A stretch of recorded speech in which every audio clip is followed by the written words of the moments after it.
Maybe you're 55 or 65 and thinking, I haven't exercised much. My blood pressure hasn't always been controlled. My cholesterol has been a bit high. Why bother changing now? Isn't it too late? Or maybe you're younger and thinking, I have plenty of time. I'll deal with this later. Today's episode asks both questions, and the answer is hopeful but nuanced. The young person's mistake is thinking they have plenty of time.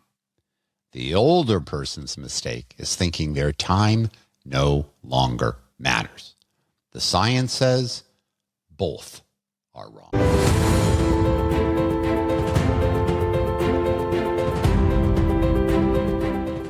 Welcome, my dear listeners, to today's episode. Can you still change your future? Or is it too late?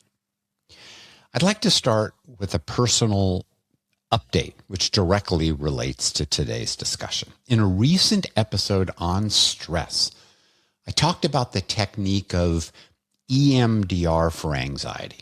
With EMDR, you may recall a fear while watching a ball move back and forth on a screen. It desensitizes you to the memory and the symptoms. As I shared, when I exercise intensely, I have a fear, not just the normal discomfort of exercising, but a deeper feeling that something is wrong or that I won't be okay. So at age 69, I decided to try EMDR. And now, 2 months or so in, I can tell you, it really has helped me. Has it made exercise more enjoyable? Absolutely. Has it made me feel more confident? Yep. Would it have been better if I had done this 20 or 30 years ago? Probably. But was it too late to feel less fear and more joy? Absolutely not. And that got me to thinking about the saying, you can't teach an old dog new tricks. Perhaps I'm part of the old dog here. Now, we actually do have 3 old dogs, 3 Vishlas, ranging from 11 to 13 years old.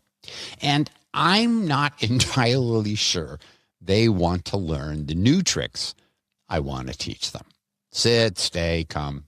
Apparently, those are negotiable. But are they still learning? Absolutely. They're learning increasingly creative ways to steal food from counters, sinks, and our kitchen drawers. So maybe you can teach an old dog new tricks, but the dog may choose which lesson. And that led me to the real question for today. Yes, maybe we can still change or learn or adapt, but will it matter? Or will it change our future if we start exercising later, control blood pressure or blood sugar later, build new friendships later, or learn new ways to manage fear and stress later? Is it too late? Or is there still real benefit? Here's the punchline. So I'll give it to you, but hopefully you'll continue to listen. So as I said in the intro, there are 2 mistakes we should avoid. The young person's mistake is thinking they have plenty of time. The older person's mistake is thinking their time no longer matters. Well, the science says both are wrong. Now, I'm not going to run through the usual checklist of health advice and tell you to exercise more, eat and sleep better, reduce your stress. Instead, I want to explore a 5-part framework to help you think about changes and what they might do for you. And then you can decide what you actually want to do. So 5 parts to our framework and our discussion. Part 1, in some cases, make changes as early as possible because damage accumulates over time. Part 2, in other situations, undoing the health damage is still possible. Part 3, even if we can't undo the damage, we can protect our future. As the saying goes, the past is the past. Part 4, it's never too late to build certain capacities. And part 5, finally, timing may matter, but sometimes we don't know how much. A quick thought for today. Do you want to get the most out of the podcast without taking notes? Make sure you're signed up for my newsletter. For every episode, I send out a summary that includes links to the clinical studies and now to a 1-page PDF action item checklist. You can sign up right now by clicking the link at the bottom of your show notes or by visiting drbobbyevidence.com, drbobbyevidence.com. One other point I'd like to make before I dive in, and this applies to many episodes and really how I think more generally. It's both perhaps my greatest strength, but also a limitation. I'm pretty good at taking complex scientific issues and framing them in ways that are understandable for you and frankly also for me. I hope that helps you. But I am also mindful that when I simplify, I run the risk of oversimplifying. Today's episode is a perfect example. These 5 categories are not perfect silos. They're thinking tools. So use this framework as a way to think more clearly, not as a perfect map of biology. And finally, I try to be realistic and realize that not everyone is going to be me with the time and flexibility to focus on health. It's not always feasible to make a bunch of changes at any moment in life. Family demands, career pressures, financial challenges, pain can all shape what's realistic. So this episode is not meant to make you feel bad if you can't make those changes. It's meant to create a better question. Given your life right now, what part of your future might you still be able to change? And how much will you gain from those changes? Then you decide you. Okay, let's start with the clearest reason not to wait to change your future. Part 1. Start early because some damage accumulates. Some health problems are quiet for years. No pain, no obvious warning, no sense that anything's wrong. But the damage may still be accumulating. And all seems well until it isn't. As I say to Gail a lot, it's all good until it's not. And it's a very fine line between the two. Blood pressure is the model of addressing a health issue early. High blood pressure is not just a number at a single doctor's visit. It's really the impact of that pressure over time, which increases your risk for heart disease, stroke, and dementia. The problem with blood pressure is that it creates cumulative damage. Not just how high your pressure is today, but how high has that been over what time period? Years of high blood pressure can injure blood vessels, stiffen arteries, strain the heart, and damage our kidneys. That doesn't mean later treatment is useless, far from it. Lowering blood pressure later can still reduce cardiovascular risk, but late treatment will likely not undo years of prior injury.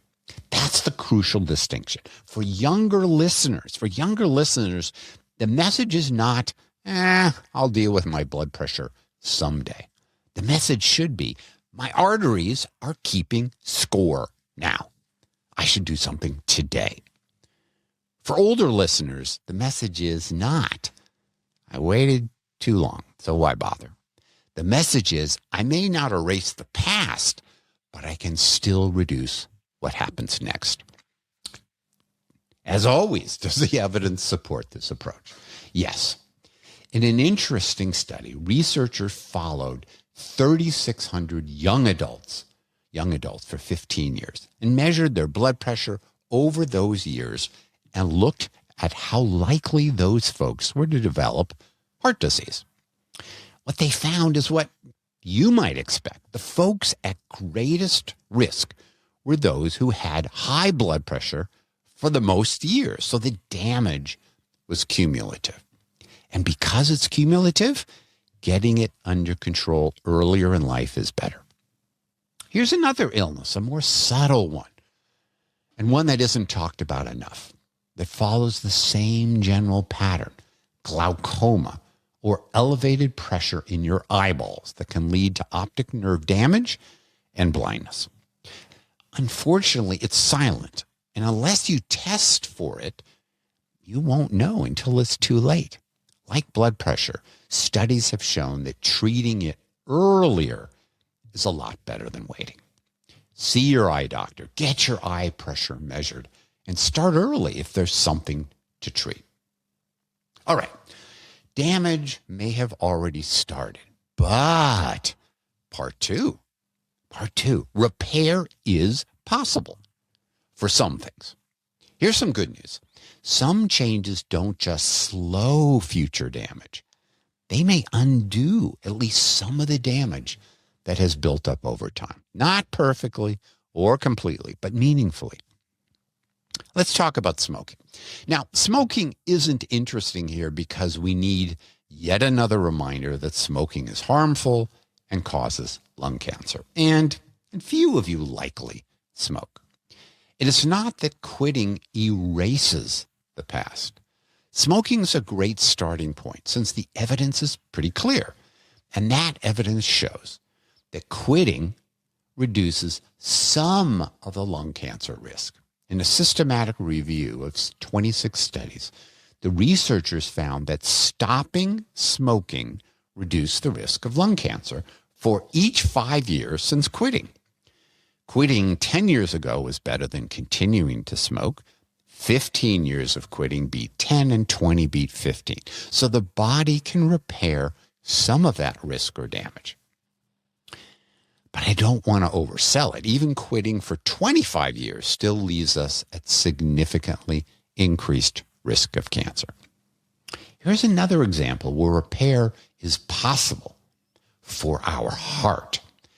This is incredibly hopeful, but I need to add incredibly preliminary and needs a bunch of confirming studies. But here it is. In a popularly talked about study, patients with known coronary heart disease were randomized to an intensive lifestyle intervention or usual care. The lifestyle intervention included a very low-fat vegetarian diet, exercise, stress management, smoking cessation, and group support. So a lot of changes were expected of the participants, not an easy regimen to follow. What did they find? After 1 year, the intensive lifestyle change group showed regression of coronary disease or some opening up of the arteries, while the control group got worse. Following those patients for 5 years showed fewer heart attacks in the intervention group. That's incredible. Probably first of its kind findings. Heart disease may at least be partially reversible. Okay, before high-fiving everyone around you, take a breath, as I often suggest when you hear potential hype, and ask about the study. How believable are the results? Can I actually do what those folks did in the study? Here's the problem with the study. It was tiny, with just 20 to 25 folks in each arm. And the lifestyle changes were huge in terms of manpower by the study folks, to support all of those interventions. Proponents of the study like to conclude that the results are clear, that a very low-fat, vegetable-based diet led to the benefits. However, the data don't support that conclusion, as the patients had every intervention, not just dietary change. So we can't say which factor drove the potential improvements. Keep in mind the tiny size of the study and that the results have not been replicated. And perhaps not replicated for good reason. It may be too good to be true.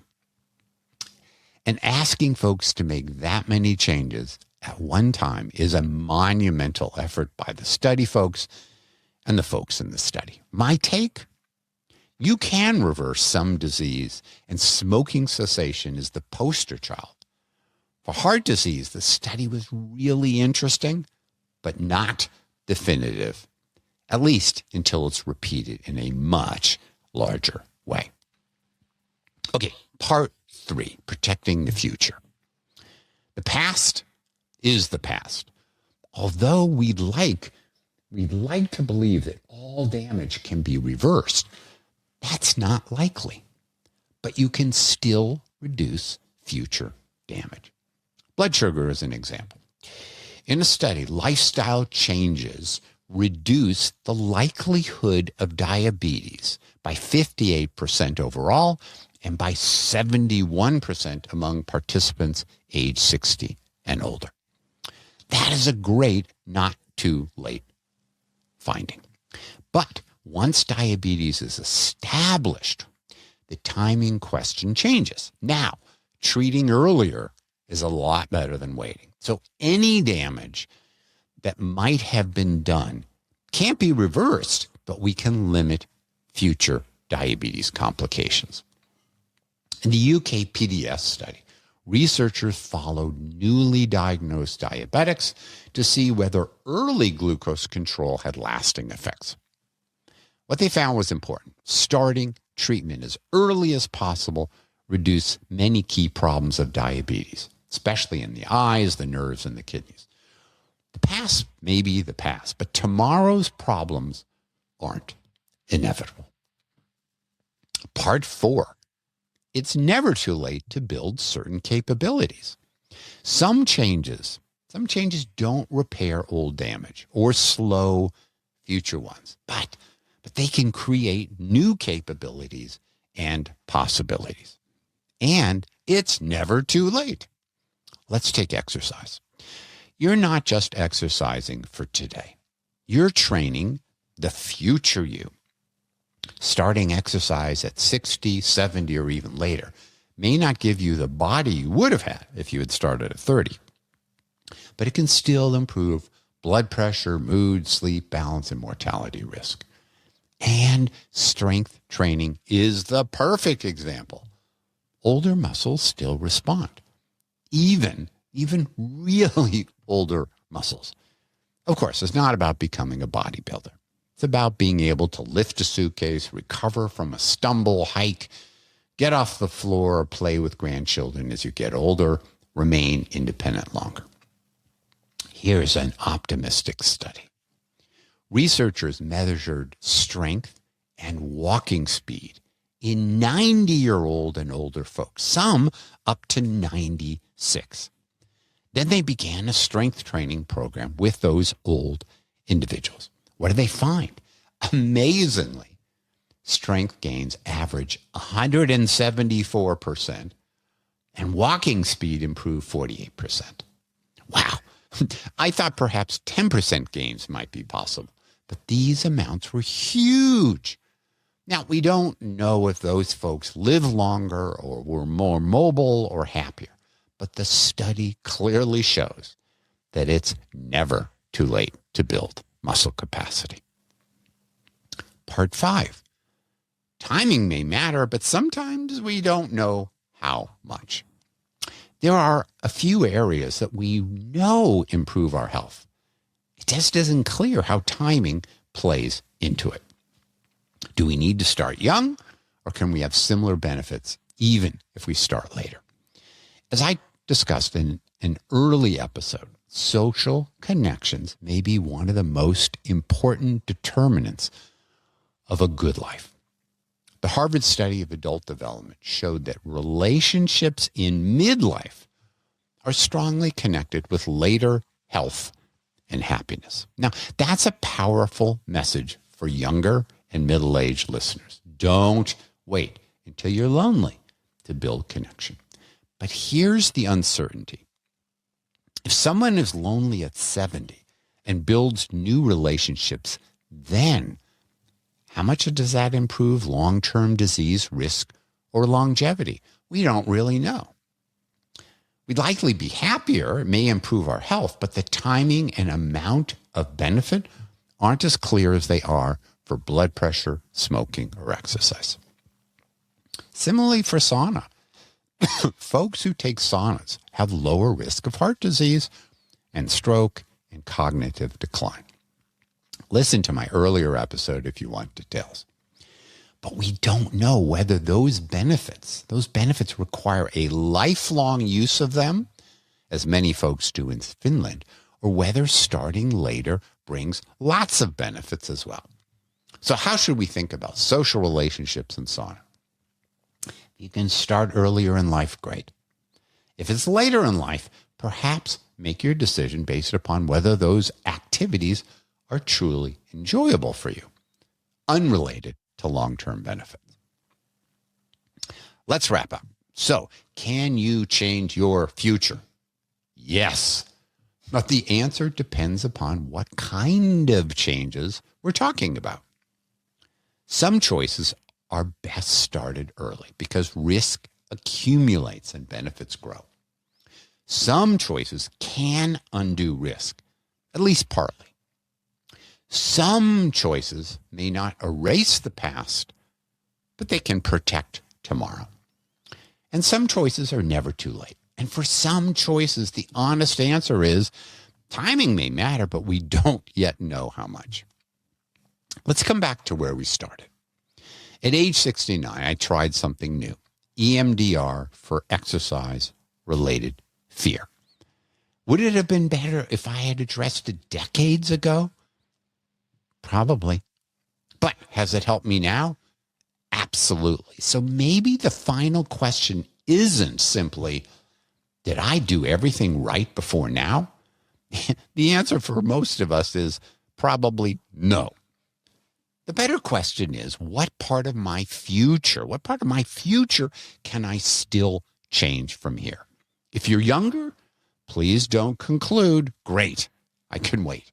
That's the young person's mistake, thinking you have plenty of time.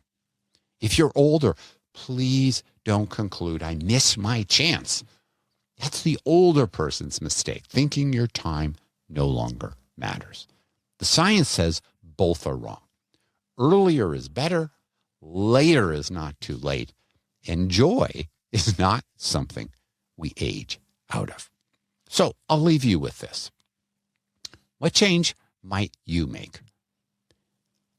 Maybe it's checking your blood pressure or seeing the eye doctor. Maybe it's starting strength training, even gently. I didn't start real strength training until just a few years ago, and it's really helped. Maybe it's reconnecting with an old friend. Whatever it is, I'd love to hear from you. What part of your future are you trying to change? Send me a note and let me know.